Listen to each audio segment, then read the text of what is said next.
බියවීම වනාහි මාගේ සංවේදනයක් නොවේ කියලා කවුරු හරි කියලා තිබ්බොත් ඒක ගැන හොඳට හොයලා බලන්න පුළුවන්.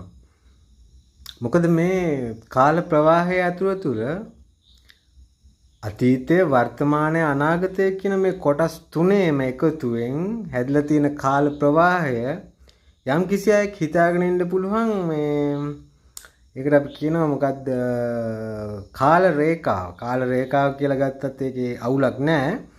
ඉතින් මේක මේ විදිහට කරගෙන යද්දී මිනිස්සු හිතන්න ගන්නවා අම්මට හුඩු අතීතේ තමයි ඒක එහෙම. ඒකට වර්තමානයේ කියන දේවල් මේ මොකද මේ වෙලා තියෙන්නේ කියලා දෙගඩියාවෙන් බලනවා. ඊට පස්සේ ආයෙ කල්පනා කරලා බලනවා අම්මට හුඩු අනාගතේ අපිට හොඳට සැපෙන් ඉන්න පුළුවන් කියලා යම් කිසි හිතක එහෙම එකක් පහළ වෙන්න පුළුවන්. ඒ වුණාට ඉතින් එහෙම වෙන්නේ නැහනේ. ඒක ඇවිල්ලා සිහිනයක් විතරයි. මොකද නිදන් ඉන්න මිනිස්සු හීන දැක්කයි කියලා එළි වුණාට පස්සේ ඔක්කොම දේවල් අමතකයි. ඒ වුණාට මේ යථාර්ථයේ ක්‍රියාත්මක වන මනස් සහිත අපි ඒවට කියනවා මේ පුන් කලස් වගේ කියලා.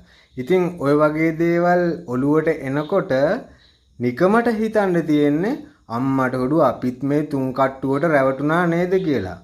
ඒක රැවටීමක් කියලා හිතාගත්තට එහෙම නෙමෙයි වෙලා තියෙන්නේ. මේක මේ හිතා මතාම කරපු දෙයක්. හිතා මතාම කිව්වහම අපිට හිතත් අහු වෙනවා. මතයක් එහෙම තියෙනවනම් ඉදිරිපත් කරන්න පුළුවන් ඕන කෙනෙක්ට.